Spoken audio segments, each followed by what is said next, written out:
नमस्कार मित्रों, आज की इस भावगंगा में 88वीं कड़ी में 88th सोपान में आप सबका स्वागत है।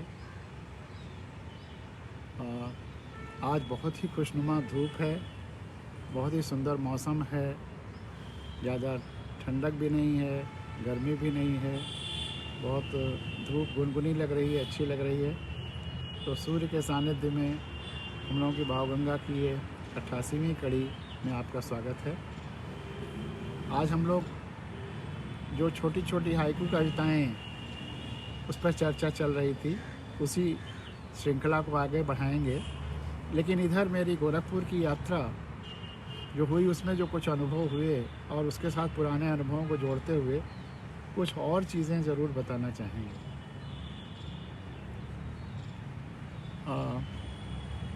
गोरखपुर में एक डॉक्टर स्वामी विनय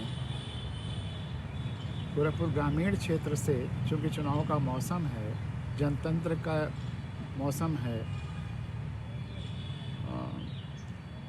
आज़ादी, लोकतंत्र और जनतंत्र की स्थापना का एक पुण्य अवसर है, उसमें डॉक्टर विनय जैसा शहीदों ने शायद कभी सोचा होगा कि कैसे प्रतिनिधि होने चाहिए, वैसे प्रतिनिधि गोरखपुर ग्रामीण में हैं, जो पिछले दशकों से अनवरत सेवा कर रहे हैं लोगों की। गाँव किसान को गाय टेक्नोलॉजी बता रहे हैं, कैसे जो गोवंश अब अनइकोनॉमिकल लगता है लोगों को और छुट्टा छोड़ दिया जाता है, उसको घर में रख करके उसके जो हम जिसको वेस्ट प्रोडक्ट कहते हैं, विस्टा कहते हैं, मल मूत्र कहते हैं, उसके गोबर से और मूत्र से तमाम सारे प्रोडक्ट्स बना करके और उनको बेच करके उनका जितना खाने में खर्चा है उससे ज़्यादा, यानी कि गाय पालना या गोवंश पालना फ़ायदेमंद है, वह विचारधारा प्रसारित कर रहे हैं। उनसे ऊर्जा भी बनाई जा रही है, उस पर काम कर रहे हैं। और सबसे बड़ी बात कि लगातार सेवा कर रहे हैं, कैंप्स लगा रहे हैं, चिकित्सा की व्यवस्था कर रहे हैं, किसी के बीमार होने खबर उन्हें मिल जाए वो पहुंच जाएंगे। ऐसे अद्भुत सेवक जैसा सेवक चाहिए, और सबके लिए समान विचार, कोई जाति धर्म का भेद नहीं। विवेकानंद से बहुत प्रभावित, विवेकानंद सेवा मिशन के भी वह प्रभारी हैं गोरखपुर के। ऐसे लोगों को जिनको विधानसभा में जाना चाहिए, उन्हीं के प्रचार में सहयोग के लिए मैं इधर 3 दिन गया हुआ था। तो उसमें मीडिया वालों ने कुछ सवाल पूछे जो आपसे शेयर करना ज़रूरी है, और उस पर मेरी क्या सहज त्वरित प्रतिक्रिया रही वो भी बताना ज़रूरी है। मीडिया वालों ने सवाल किया कि एक संदर्भ में कहा कि ये गोरखपुर ग्रामीण से हैं, वीआईपी कॉन्स्टिट्यूएंसी के बगल में हैं। उस पर कुछ सवाल पूछा, लेकिन वीआईपी कॉन्स्टिट्यूएंसी के बगल में है, ये मैं कहा। तो मैंने कहा वीआईपी कॉन्स्टिट्यूएंसी क्या होती है? तो उन्होंने कहा कि जहाँ पर वीआईपी चुनाव लड़ते हैं वो वीआईपी होती है। हमने कहा वीआईपी मतलब वेरी इम्पोर्टेंट पर्सन। तो हमने कहा इस लोकतंत्र में सबसे इम्पोर्टेंट कौन है, देश का मालिक कौन है, सत्ता किसके पास है? उससे जवाब प्रत्युत्तर में मैंने प्रश्न किया। तो जाहिर सी बात है कोई ख़ास संविधान पढ़ा नहीं होगा।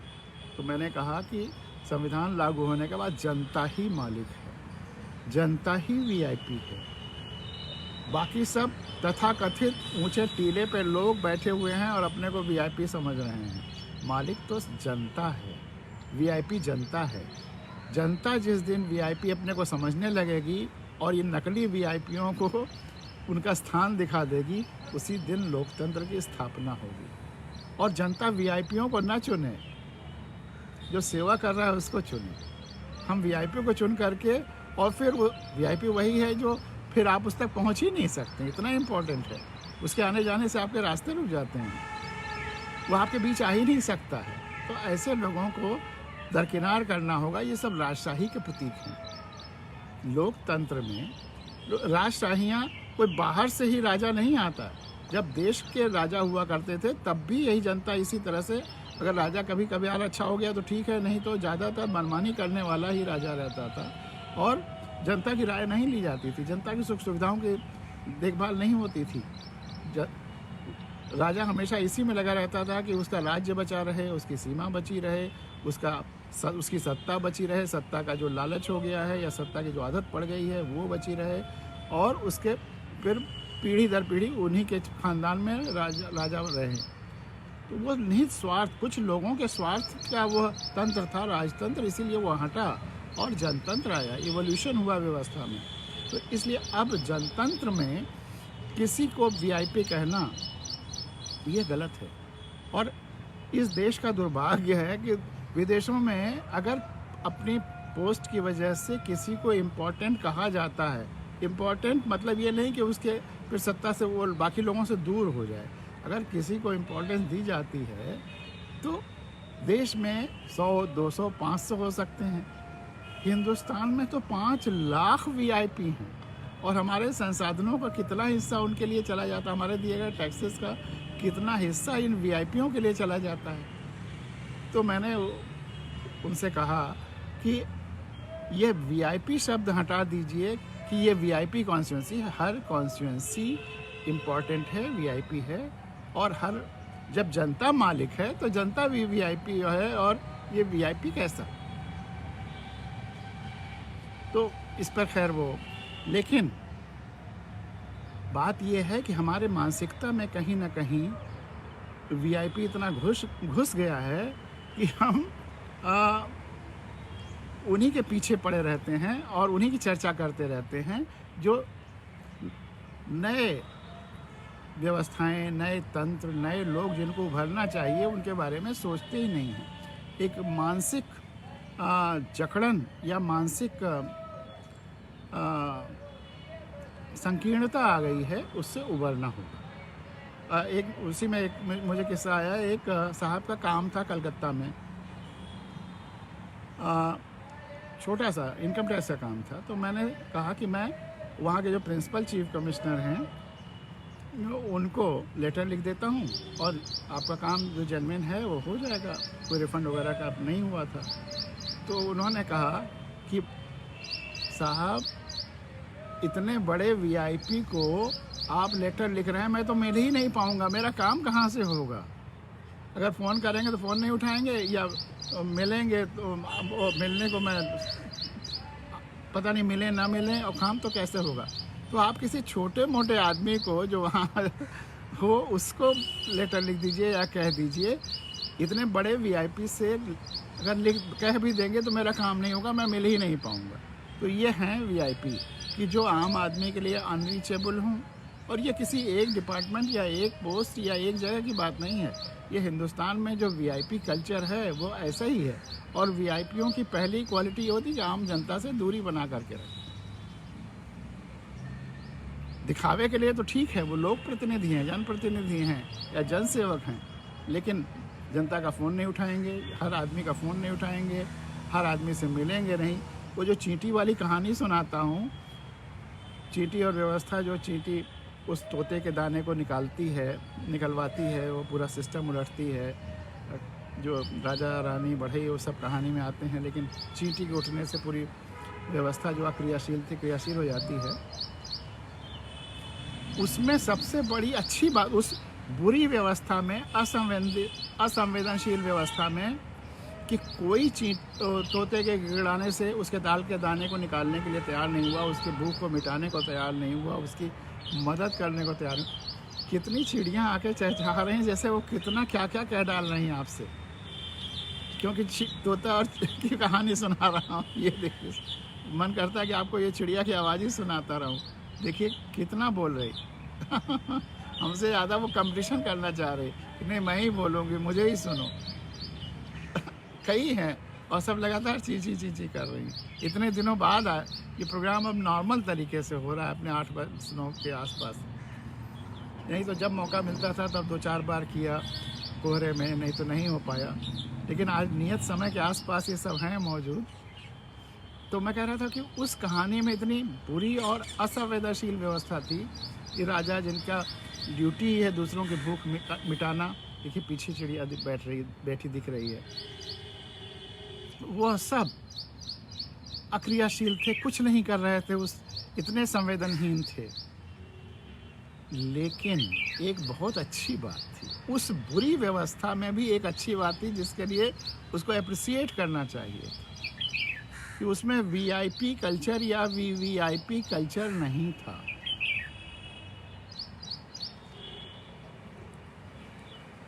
उस तोते को राजा रानी, बढ़ई, राजा रानी या आगे के सारे एलिमेंट्स से खुल करके तुरंत जा करके मिलने का और अपनी बात कहने का मौका तो था। आज जो सो कॉल्ड वीआईपी या राजा हैं उनसे मिल करके अपनी बात कह लेंगे तो तोता क्या अपनी बात कहेगा, या एक आम आदमी अपनी बात क्या कहेगा। तो आज तो स्थिति उससे भी बुरी है। इसीलिए अब सारी उम्मीदें चींटियों पर ही बची हुई हैं। चींटियां आम आदमी को ही अपनी शक्ति को पहचानना होगा। वही वीआईपी है, वही वेरी इंपॉर्टेंट पर्सन है अगर उसकी आंखें खुली हुई हैं तो। अगर उसकी आंखें बंद हैं तो फिर कुछ कहना ही नहीं, वो कैसे इंपॉर्टेंट हो सकता है। जब वो अपनी आंखें बंद रखे हुए है या भीड़ का हिस्सा हो गया है तो कैसे इंपॉर्टेंट होगा। उसे अपनी आंखें खुली रखनी है, तो वही वीआईपी है और सारी आशाएं उसी से हैं। संविधान ने सारी शक्तियां उसी को दी हैं। बाकी सब के सब जो आजकल वीवीआईपी और वीआईपी बने हुए हैं वो जनता की शक्तियों का ही हरण करके अपने को वीआईपी माने हुए हैं, और जनता भी अपनी शक्तियों का न जान करके अपने को कुछ भी नहीं समझती, नगण्य सा माने हुए है, सेवक सा माने हुए है। सेवक भी नहीं बल्कि प्रजा माने हुए, प्रजातंत्र तक कह दिया गया। इस कल्चर को बदलना है, और ये कल्चर बदलेगा जब हर नागरिक, हर व्यक्ति ये जानेगा कि संविधान क्या है। संविधान ने उसे इस देश का मालिक बनाया है। आज स्थितियां ऐसी ही हैं। पिछले 7.5 साल के गांव-गांव, शहर-शहर जाकर संविधान कथाएं कहने, संविधान के जन जागरण करने, और मीडिया और सोशल मीडिया इधर उधर जितनी तरह से जन जागरण संविधान का किया जा सकता है उतना करने के बाद हरनिश लगातार एक छोटी सी बात ये उभरती है जो ज़्यादातर सभाओं में, गाँव में, शहरों में जहाँ भी जाते हैं ये पूछते हैं, और ग्राउंड रियलिटी अभी भी ये है कि 99.9% लोग संविधान नहीं जानते हैं। जबकि भारत के संविधान में पहला मूल कर्तव्य है कि भारत के हर नागरिक को संविधान का पालन करना, उसके आदर्शों, राष्ट्रध्वज और राष्ट्रगान का आदर करना है।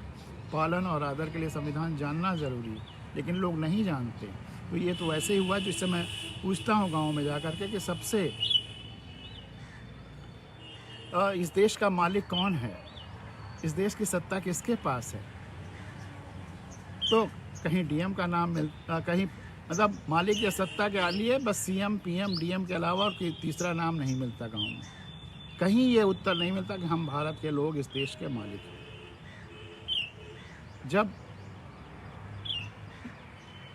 मतलब ये एक जगह नहीं, हर जगह यही रिपीट होता है, और पूरे देश में, उत्तर पश्चिम, दक्षिण, पूर्व पश्चिम। तो ये तो ऐसे ही हुआ कि आपके पास कोई सबसे महत्वपूर्ण प्रॉपर्टी है, जायदाद है, सबसे महत्वपूर्ण, और उसका आपने नाम नहीं सुना, उसका आप पर कब्जा नहीं है, और आप जानते नहीं हैं उसको, उसका जब कब्जा ही नहीं है तो अपना उपयोग भी नहीं कर रहे हैं, और उसका दस्तावेज भी आपके पास नहीं है, दस्तावेज का भी आपने नाम नहीं सुना, दस्तावेज के बारे में भी नहीं जानते, न कब्जा है, न दस्तावेज है, न दस्तावेज जानते हैं, न वो प्रॉपर्टी आपकी है ये जानते हैं। तो फिर उसका उपयोग कौन करेगा? जो भी हथियार ले जाए तो आपकी, और वह प्रॉपर्टी है इस देश की मालकियत, और उसको चूंकि आप नहीं जानते हैं कि इस देश के मालिक हैं आप, संविधान और दस्तावेज है भारत का संविधान जिसे भी आप नहीं जानते हैं। तो अगर आप संविधान नहीं जानते हैं, प्रॉपर्टी आपकी है, देश के मालिक आप हैं ये नहीं जानते हैं, आप अपने को प्रजा माने हुए हैं, तो आपकी ही सत्ता को हथियाया हुआ है तीनों पालिकाओं ने, न्यायपालिका, कार्यपालिका और विधायिका। तीनों जो आपके सेवक हैं, सेवा करने के लिए हैं, वो राजा बने बैठे हैं और आप भिखारी बने बैठे हैं, उनसे मांगते रहते हैं। जबकि वो उनका ये दायित्व तो है कि वो आपको आपके से उन क्षेत्रों के लिए आपकी सेवा करें। मालिक आप ही हैं, आप उनके आने जाने से आपके रास्ते नहीं रोके जा सकते। वो वीआईपी नहीं हैं, वीआईपी आप हैं। इस देश के 130 करोड़ लोग वीआईपी हैं। जिस दिन आप अपने को यह वीआईपी समझने लगेंगे, उस दिन से देश बदलने लगेगा। इन 5.5 लाख वीआईपीओं का जो बोझ हमारे टैक्सेस पे पड़ रहा है, उससे भी देश उभरने लगेगा। उस टैक्सेस का सकारात्मक प्रयोग और जगहों पे होने लगेगा।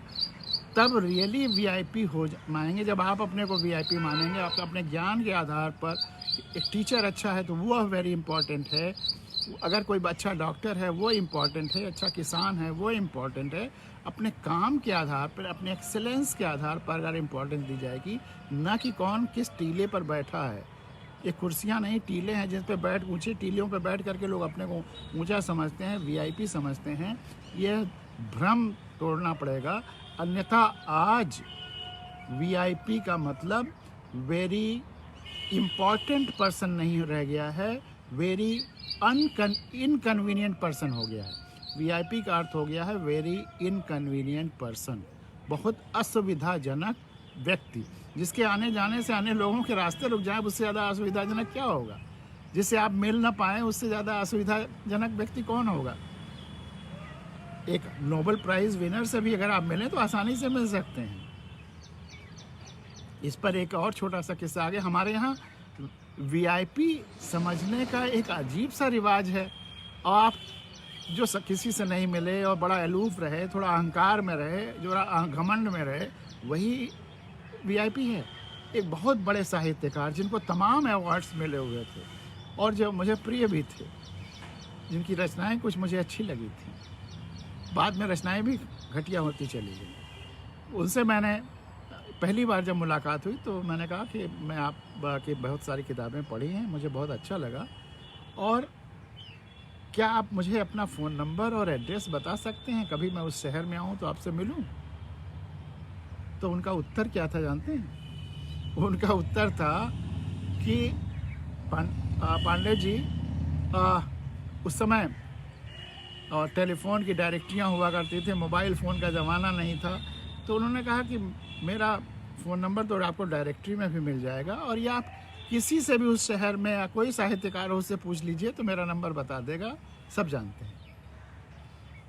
तो मैंने कहा, मिस्टर सो एंड सो, अगर मैं एक नोबेल प्राइज़ विनर से भी पूछूं कि आपका फ़ोन नंबर क्या है या आप अपना विजिटिंग कार्ड दे दीजिए, तो बहुत खुशी खुशी बताएगा। उसमें ये अहंकार नहीं होगा कि आप किसी और से पूछ लीजिए, मुझे सब जानते हैं। और आपसे मैं प्यार और श्रद्धावश एक जानने के लिए, क्यूरियोसिटी के लिए कि उस शहर में मेरा आना जाना होता है, मैं मिल लूँगा। तो आप कह रहे हैं कि जब आइएगा शहर में तो किसी से भी पूछ लीजिएगा।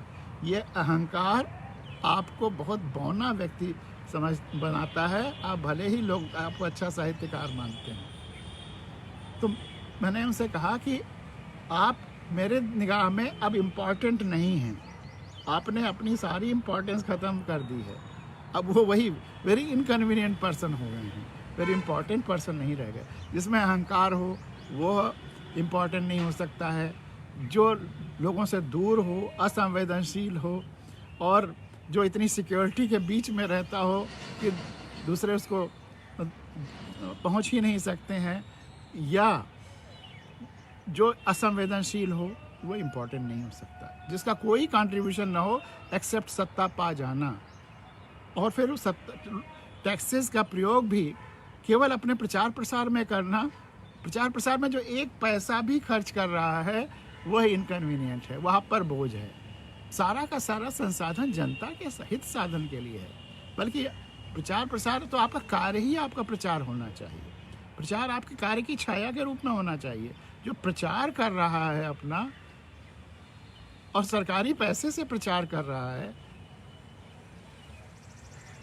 तो वो तो बहुत ही इनकन्वीनियंट है, क्योंकि किसी पार्टी या किसी व्यक्ति की बात नहीं है, ये एक जनरल प्रिंसिपल्स हैं। लोकतंत्र में ये प्रिंसिपल्स अभी इस देश ने ना समझे हैं, ना आया है। जब तक सभी लोग ये जान नहीं जाएंगे तब तक देश सही रास्ते पर नहीं जाएगा। देश यूं ही लड़ता झगड़ता रहेगा, आपस में बंटता रहेगा और बांटने की प्रक्रियाएं चलती रहेंगी। लोग लड़ते झगड़ते रहें और बाकी लोगों की रोटियां सिकती रहें। इससे उबरना होगा और इससे जनता को खुद उबरना होगा। कोई मसीहा नहीं आएगा, कोई फरिश्ता नहीं आएगा, कोई विदेश से नहीं आएगा। विदेश से आएगा तो कब्जा करने के लिए आएगा। स्वतः आपको अपनी आंखें खोल, जिस दिन आपने अपनी आंखें खोलनी सारा परिवर्तन शुरू हो जाएगा। इसलिए अपनी आंखें खोलिए। संविधान भी कहता है कि आप अपनी आंखें खोलिए और बुद्ध भी कहते हैं अपदीपो भव। तो अपनी आंखें खुली रखना बहुत ज़रूरी है। तो यह बातें वीआईपी के संदर्भ में थी, जो उस मीडिया के लोग उन्होंने पूछा कि वीआईपी कॉन्स्टिट्यूएंसी, वहीं से बात शुरू हुई। कोई कॉन्स्टिट्यूएंसी वीआईपी नहीं, हर कॉन्स्टिट्यूएंसी हम भारत के लोगों के लिए बराबर है, उतनी ही इम्पॉर्टेंट है। आज वहाँ से कोई सो कॉल्ड वीआईपी जीत गया, जिसको आप वीआईपी कहते हैं, लेकिन वेरी इनकन्वीनियंट पर्सन के संदर्भ में। तो अगर कोई वेरी इनकन्वीनियंट पर्सन वहाँ से जीत गया जिसके वजह से बाद में आपको तकलीफ़ होने वाली है, ठीक है, कह लीजिए वो वीआईपी उस दृष्टि से तो है। लेकिन हर कॉन्स्टिट्यूएंसी इम्पोर्टेंस की दृष्टि से वीआईपी है और हर कॉन्स्टिट्यूएंसी अपने सेवक चुनती है जो जीतने के बाद वहाँ सेवा करते हैं। अब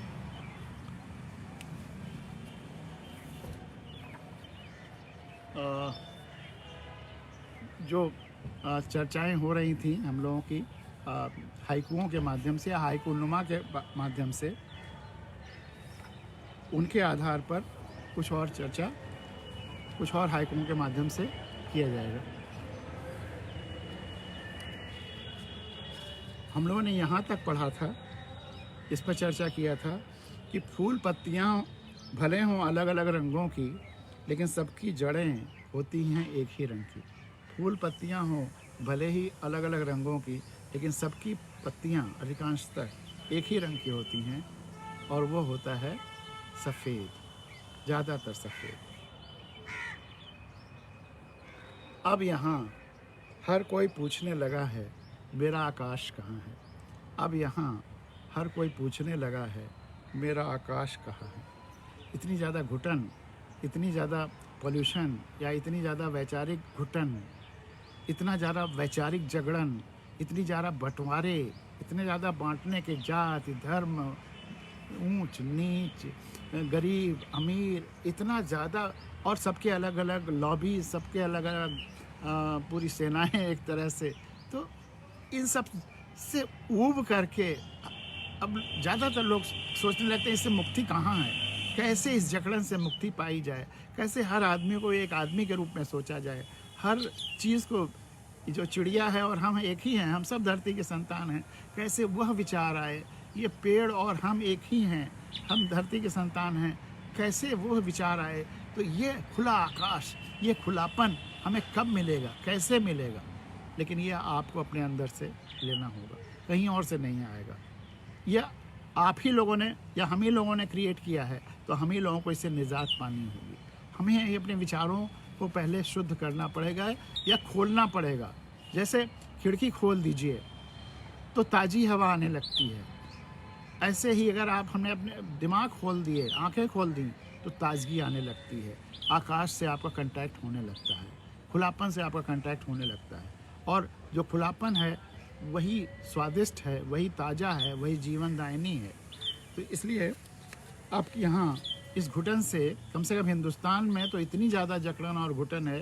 हमारे ख्याल से जो संस्कृतियाँ जितनी पुरानी होती हैं, वहाँ की कंडीशनिंग और वहाँ की उन जकड़न ज़्यादा होती है, वहाँ ज़्यादा परेशानियाँ होती हैं। वहाँ से मुक्ति के लिए फिर लोग जल्दी तड़पड़ाते हैं और वहाँ विभाजन भी होने की संभावना ज़्यादा होती है। जो नई चीज़ें हैं वहाँ पर अभी उतनी जकड़न नहीं आई है। तो हमारी संस्कृति हमारे लिए एक पीड़ा का कारण भी हो जा सकती है, और हमारी संस्कृति हमारे लिए एक आनंद और अपॉर्चुनिटी का भी कारण हो सकती है। बस ज़रूरत है खुली आँखों का और खुले दिमाग की खिड़कियों का।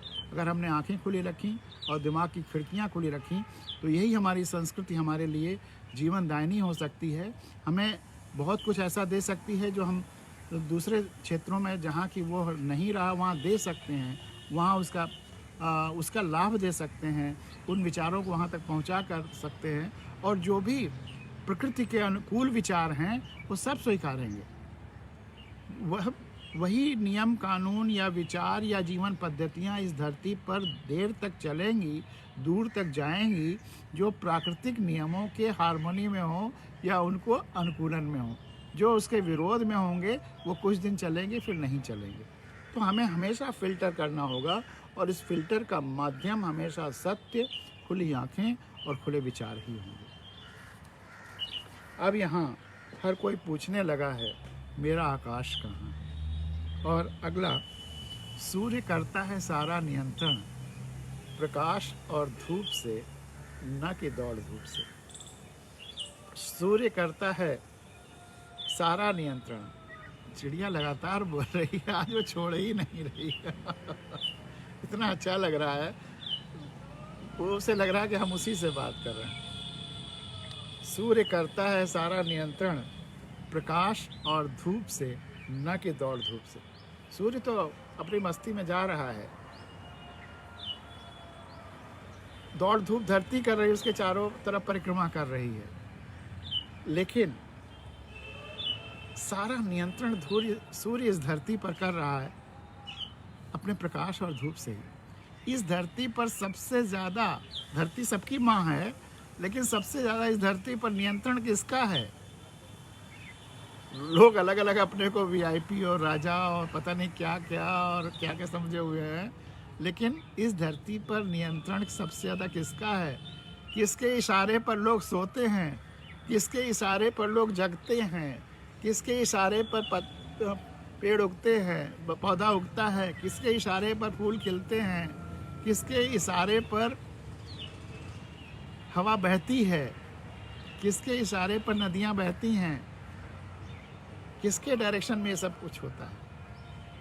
या बहुत कुछ धरती पर सब कुछ उसी के इशारे पर होता है, उसी के नियंत्रण में होता है। वो क्या है? सूरज। सूरज के अलावा बाकी किसी का, वो छद्म वीआईपी हैं। वीआईपी तो एक ही है, माँ धरती और सबको नियंत्रण करता आकाश, पिता भी कह लीजिए या जो भी कह लीजिए। सूर्य, लेकिन वो सूर्य न चाबुक लेके आपके पास आता है, न दौड़ करके आपको कंट्रोल करता है, न सूर्य के आने जाने से आपके रास्ते रुकते हैं। सूर्य करता है सारा नियंत्रण, प्रकाश और धूप से। बस दो चीज़। सूर्य करता है सारा नियंत्रण, प्रकाश और धूप, मतलब थोड़ा गर्मी, ऊष्मा और रोशनी, इन्हीं दोनों के माध्यम से सूर्य करता है सारा नियंत्रण, प्रकाश और धूप से, न कि दौड़ धूप से। हम भी अगर सूरज से कुछ भी सीखना चाहते हैं तो इतना ही अगर सीख लें कि हम सत्य और ज्ञान के प्रकाश को फैलाते रहें। प्रकाश सत्य और ज्ञान का ही हो सकता है। अगर हम सत्य और ज्ञान के प्रकाश का और संवेदना और प्रेम की गर्मी का, बस दो चीज़, अगर हम दो चीज़ करते रहें तो हम सारा नियंत्रण कर सकते हैं। हमें वीआईपी बनने की ज़रूरत नहीं है, हमें ऊंचे टीले पर बैठ करके चिल्लाने की ज़रूरत नहीं है, हमें अखबार भर भर कर एडवर्टाइजमेंट देने की ज़रूरत नहीं है। केवल दो चीज़ों की ज़रूरत है, तो हमें हम सब लोग अपने आप सेल्फ रेगुलेटेड, सेल्फ नियंत्रित हो जाएंगे हमारी बातें सुनने के लिए। ये जो चिड़िया है यह भी नियंत्रित कर रही है कि हम लोगों को बोलने के लिए, सुनने के लिए बाध्य कर रही है। क्यों? इसके पास कोई वीआईपी नहीं है ये, लेकिन इसकी जो ध्वनि है, उसकी जो ऊष्मा है, इसकी जो प्यारी आवाज़ है, उसका जो लय है, जो संगीत है, जो हारमोनी है, वो हम लोगों को अपनी तरफ खींच रहा है। इसके उस मीठी आवाज़ में रोशनी भी है और ऊष्मा भी है। तो सूर्य करता है सारा नियंत्रण प्रकाश और धूप से, न कि दौड़ धूप से। और अगला देखिए, किसी को विश्वास निश्चितता पर और किसी को उम्मीद अनिश्चितता से।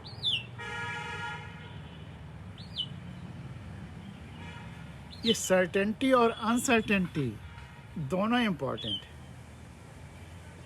अगर सब कुछ बहुत अच्छा है, सब कुछ बहुत अच्छा चल रहा है, सबके आनंद के लिए चल रहा है, तो ये बना रहे, ये सर्टेनिटी बहुत अच्छी बात है। एक अच्छा सिस्टम चल रहा है, कल भी यही सर्टेन बना रहे, ये इसी पर विश्वास, और ये अच्छा है। लेकिन अगर सब कुछ उल्टा पुल्टा हो गया हो, अत्याचार हो, अन्याय हो, पोल्यूशन हो, इतना बढ़ गया हो कि सब कुछ जिंदा रहना असंभव हो, चारों तरफ भ्रष्टाचार हो, या इतना ज़्यादा लूट मार हो कि जिंदा रहना असंभव हो जाए, एक अजीब उबन घुटन या पीड़ा का माहौल हो जाए, वहाँ पर एक ये विश्वास कि ये सब मिटेगा, यानी कि आज की जो स्थितियां हैं उस पर अविश्वास, एक उम्मीद कि कल अच्छा हो जाएगा, एक उम्मीद कि ये सड़ी हुई व्यवस्था मिट जाएगी या सड़ा हुआ माहौल मिट जाएगा, और एक कल बेहतर होगा, कल खुशहाल होगा, ये उम्मीद, फिर वो उस उम्मीद उसके लिए ज़्यादा महत्वपूर्ण हो जाता है। अच्छी स्थितियां हों तो विश्वास जरूर खुश करता है, और बुरी स्थितियां हों तो उम्मीद खुशी कर देता है। और ये सच है कि हर बुरी स्थिति भी अपने पेंडुलम के जब एक्सट्रीम पे जाएगी तो लौटेगा, वो बुरी स्थितियां लौटेंगी या संतुलित अवस्था में, हार्मोनियस अवस्था में आएंगी। तो ये उम्मीद कि फिर अच्छी अवस्था आएगी, ये लोगों को एक आशा देता है, खुश रहने का या अपने को शांत करने का एक भाव देता है, और नई ताकत देता है तो स्थितियों को सुधारने के लिए प्रयास करने का। फिर हम चुप नहीं रह जाते, फिर हम वही सार्थक बेचैनियों की तरफ जाते हैं और सार्थक बेचैनियों की तलाश करने लगते हैं। तो किसी को विश्वास निश्चितता पर और किसी को उम्मीद अनिश्चितता से, uncertainty. Some has faith uncertainty, some has hope from uncertainty. किसी को विश्वास निश्चितता पर और किसी को उम्मीद अनिश्चितता से। और अगर आपने अपने ही शरीर में कोई फोड़ा देखा होगा या जल वल गए होंगे, तो आप हमेशा देखिए कि जो फफोला निकलता है वह ऊपर की चमड़ी तो जल गई, सिकुड़ गई या सड़ गई, फोड़ा हुआ तो सड़ गई, लेकिन इस फूले हुए घाव के या झलके के या फफोले के अंदर एक नई चमड़ी बनने लगती है, एक अच्छी सुंदर नई चमड़ी बनने लगती है। कभी आपने गौर किया है? तो प्रकृति कितना, मतलब आपके हर चीज़ को तो वही कर रही है, हम समझते हैं हम कर रहे हैं, प्रकृति आपको हील कर रही है, शरीर आपको हील कर रहा है। वो जब अंदर चमड़ी बन रही होती है और जब ऊपर की सब खत्म हो जाएगी, चमड़ी ऊपर हट जाएगी, तो अंदर की जो चमड़ी निकलेगी वो बहुत कोमल, शुद्ध, अच्छी होगी। और एक बहुत अच्छी महत्वपूर्ण बात भी आपने गौर किया होगा कि उसकी संरचना भी लगभग वैसे ही होती है जैसे पुरानी चमड़ी की।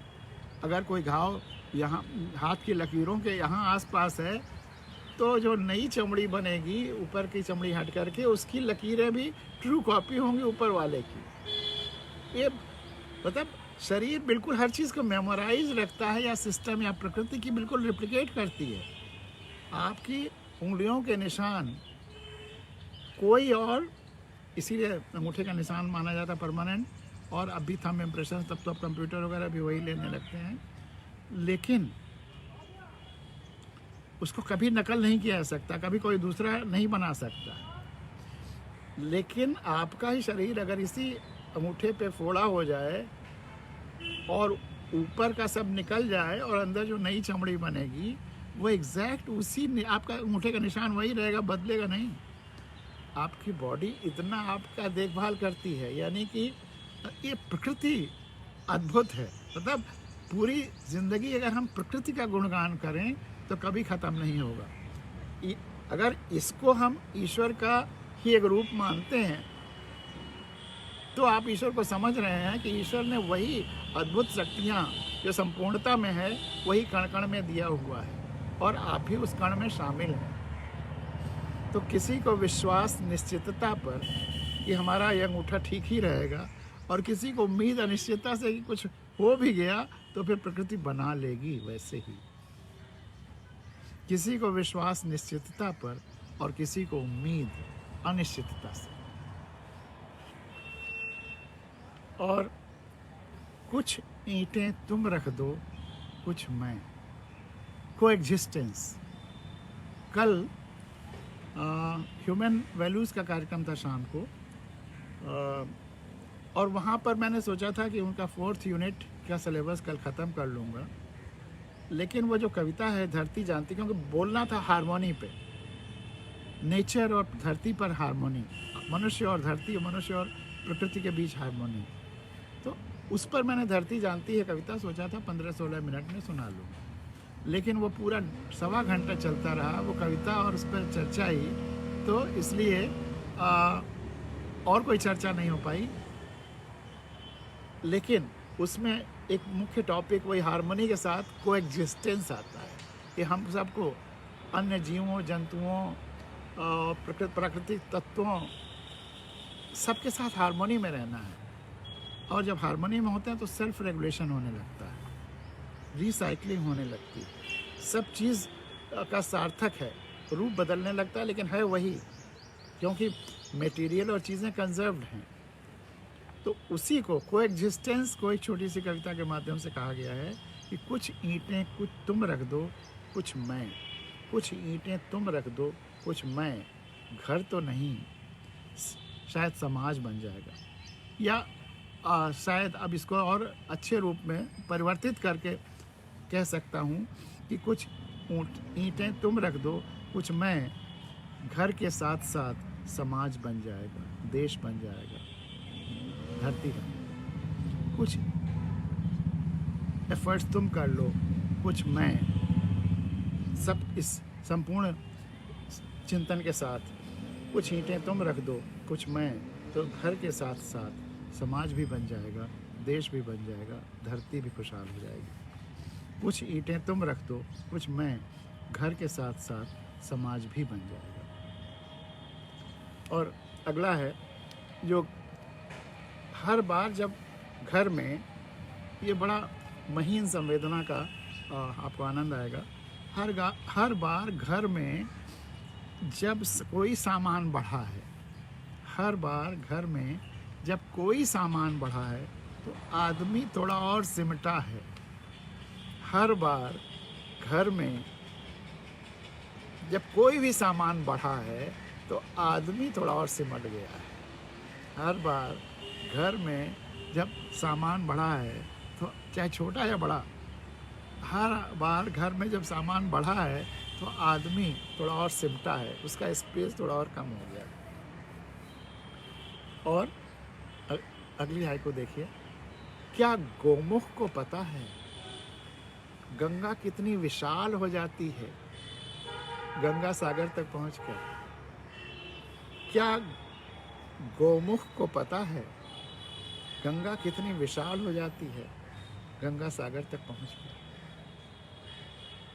ये भाव गंगा के संदर्भ में भी इसको सोच सकते हैं। किसी नए जो ज़रूरत है धरती को, प्रकृति को, तो ऐसे विचार, ऐसे अभियान, ऐसे प्रक्रिया के बारे में भी ये सोच सकते हैं कि जब शुरुआत होती है, गंगा एक ड्रॉप के रूप में गोमुख से जब गिरती होगी,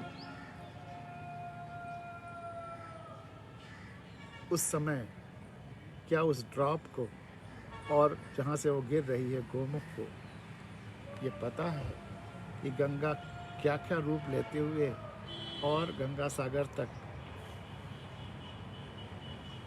क्या हो जाएगी? यही भाव गंगा अगर ये उसी तरह पवित्र और समग्रता से जुड़ी हुई सबके कल्याण के लिए यूं ही बहती रही तो कल इसका क्या स्वरूप होगा, शायद हम आप इमेजिन भी नहीं कर सकते। आज से मेरे जाने के बाद या 100 साल बाद या 200 साल बाद इनका क्या स्वरूप होगा, इसको लोग किस रूप में लेंगे, ये समय बताएगा। समय सबसे बड़ा फिल्टर है। तो साहित्य के बारे में, क्योंकि ये भावगंगा क्या है, मेरे पुराने विचारों, डायरियों और ऐसी सब तरह की चीज़ों का ये तो समुच्चय है। 2-3 बड़े आलोचकों ने हिंदी के मुझसे कहा कि पांडे जी आप सब कुछ इतना खोल खोल के लिख देते हैं, रख देते हैं, सब कुछ स्पष्ट कर देते हैं, कुछ पाठक के फिल इन द ब्लैंक छोड़ दीजिए, उनको थोड़ा अपना उसमें जोड़ने घटाने दीजिए तो उनको और मज़ा आएगा। तो मैंने उनसे कहा कि जितना मेरी समझ में है बिल्कुल मैं स्पष्ट कर देना चाहता हूँ, क्योंकि इन रचनाओं को ऐसे समय में भी जाना है जब मैं नहीं रहूँगा, तो इनको स्पष्ट करने के लिए फिर किसकी ज़रूरत होगी? और जहाँ तक, और इसीलिए वो रचनाएं जो बहुत अस्पष्ट हैं, फिर उनको समझाने के लिए टीचर्स की ज़रूरत होती है और प्रोफेसर्स की ज़रूरत होती है या समझाने वाले की ज़रूरत होती है।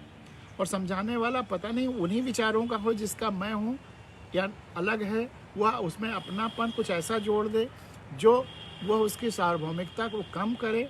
तो इसलिए मैं एकदम स्पष्ट कह देना चाहता हूँ ताकि उसमें कोई मिलावट की गुंजाइश न रहे। और रही बात यह कि जब मैं रचनाओं को अपने पैरों पे चलना है तो खुद को स्पष्ट करते चलना होगा। रचना में कोई दुविधा या जटिलता नहीं होनी चाहिए, एकदम स्पष्ट सरल शब्दों में। जैसे कबीर ने कहीं कोई जटिलता नहीं रखी, सब स्पष्ट कर दिया। तो रचनाएं एकदम स्पष्ट होनी चाहिए, सार्वभौमिक होनी चाहिए, सर्वकालिक होनी चाहिए और अपनी मीनिंग को खुद स्पष्ट करते जाना चाहिए। उसमें अगर हर रचना के साथ साथ एक टीचर की भी ज़रूरत हुई या हमें आलोचक की ज़रूरत हुई जो हमारी रचनाओं की आलोचना कर कर के बताए, तो फिर बात पूरी नहीं होती। इसलिए स्पष्टता ज़रूरी है, इनको अपने पैरों पर चलना है। तो क्या गोमुख को पता है कि गंगा कितनी विशाल हो जाती है गंगा सागर तक पहुंचकर? और ये कोई रचना या कोई धारा गंगा सागर या बड़ी तभी बनती है जब लोगों को उससे पवित्रता मिलती है, लाभ मिलता है और वो नेचर के साथ हार्मोनी में होती है। नेचर ही उसको आगे बढ़ाता है, समय उसको आगे बढ़ाता है। तो क्या गोमुख को पता है कि गंगा कितनी विशाल हो जाती है गंगा सागर तक पहुंचकर? और अगला, अपूर्णता भी उतनी ही विश्वसनीय है जितनी की पूर्णता। अपूर्णता भी उतनी ही विश्वसनीय है जितनी की पूर्णता। अपूर्ण रहना कोई हर्जा नहीं है, अपूर्णता भी उतनी ही विश्वसनीय है, उतनी ही क्रेडिबल है, उतनी ही अपूर्णता भी उतनी परफेक्ट है जितने की पूर्णता, ये कह लीजिए। इम्परफेक्शन भी उतना ही परफेक्ट है जितना भले ही विरोधाभास लगे, लेकिन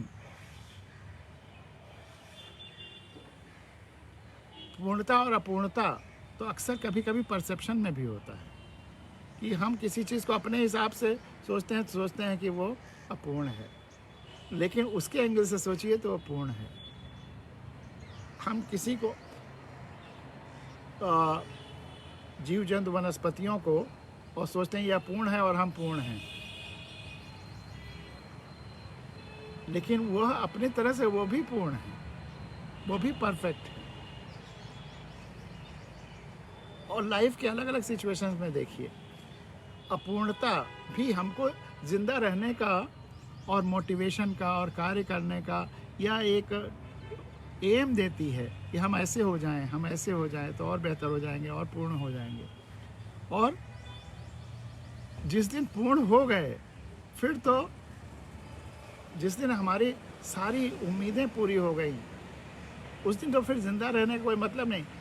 रामकृष्ण परमहंस ने कहीं कहा है कि अगर किसी के मन में कोई इच्छा ही न रह जाए, सारी इच्छाएं पूर्ण हो जाएं, कोई इच्छा न बचे, तो 7 दिन के अंदर वो इस धरती से उसकी जीवन लीला समाप्त हो जाएगी। ये हमारी अपूर्ण इच्छाएं ही हमें को जिंदा रखती हैं, वही हमें जीवन देती हैं। तो उस अर्थ में तो अपूर्णता पूर्णता से ज़्यादा ज़रूरी हो जाती है। अपूर्णता हमें जिंदा रखती है, कोशिश कर। और एक और बात, अगर आपने केमिस्ट्री पढ़ी होगी तो वहाँ पर जो साइकिल्स हैं, इलेक्ट्रॉन्स जिस पर घूमते हैं, उसमें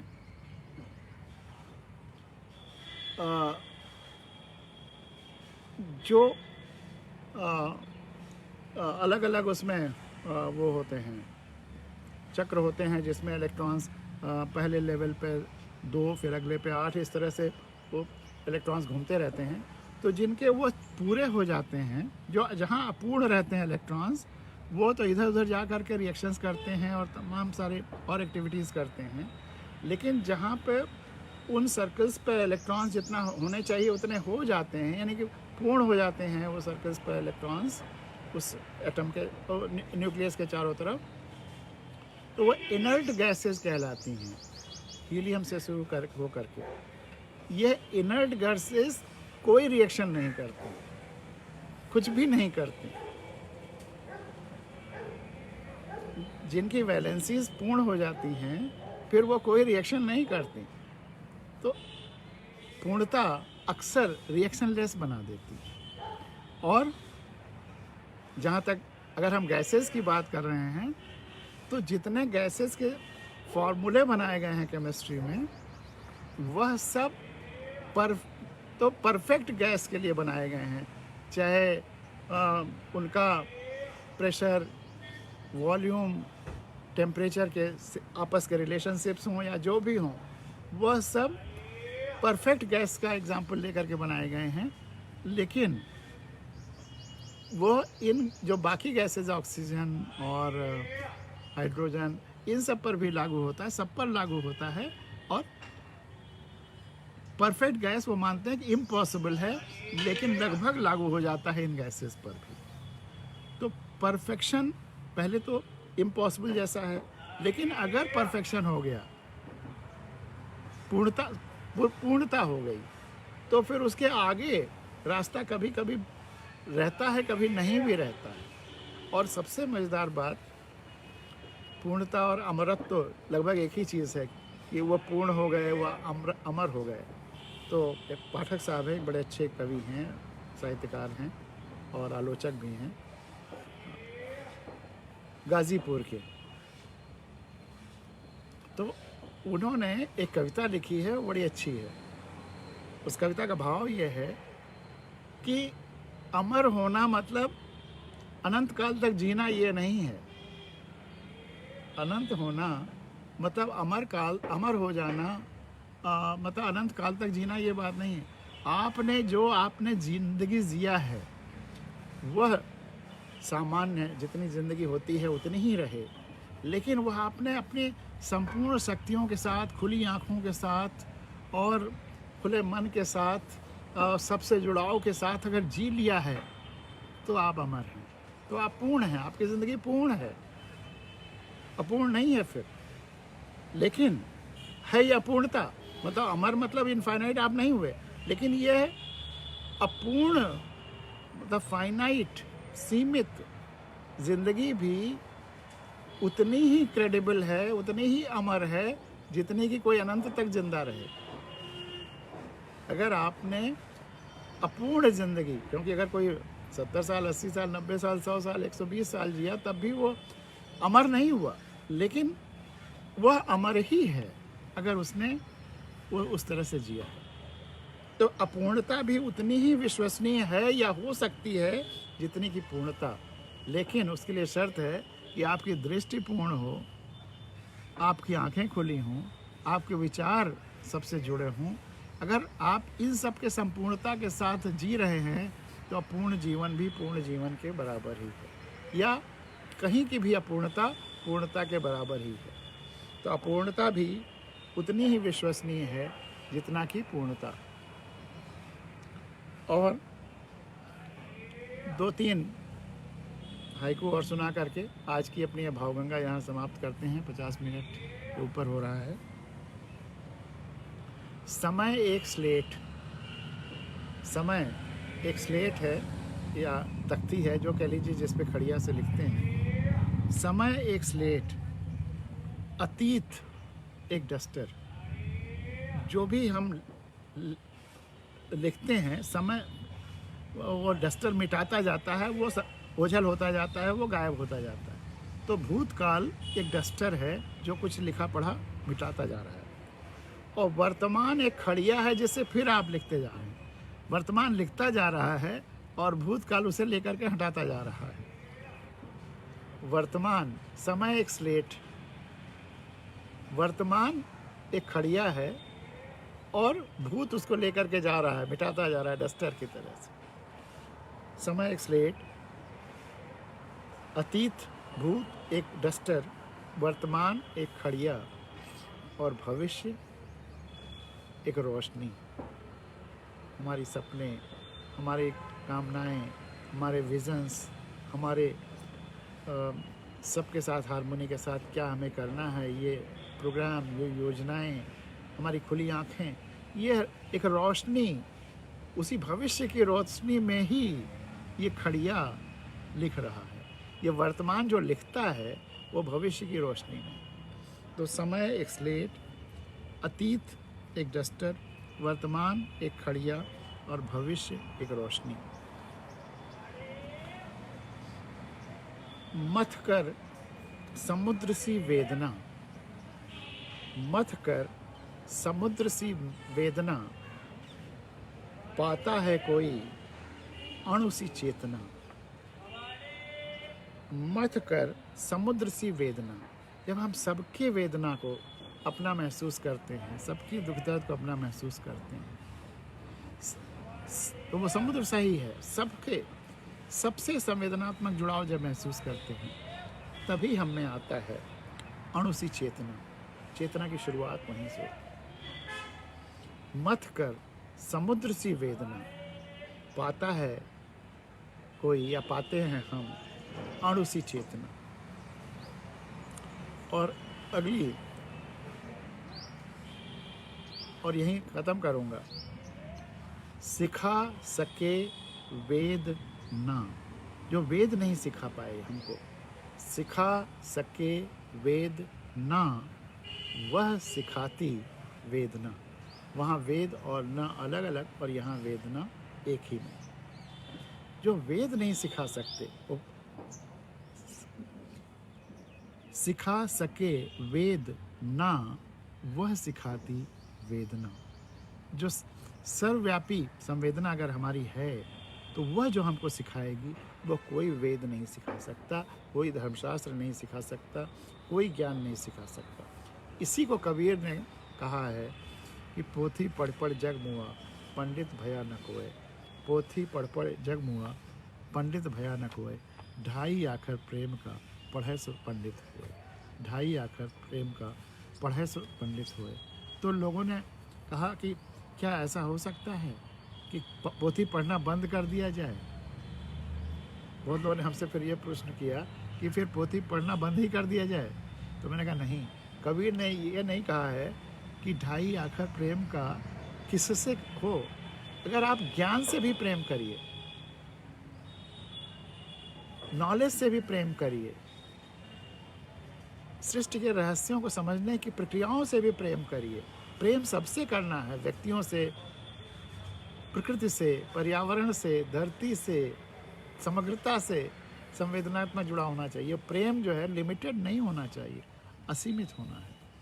और वो पुस्तकों से भी, सच लिखने वाली पुस्तकों से भी, विज्ञान की पुस्तकों से भी, क्योंकि सच और विज्ञान एक ही है।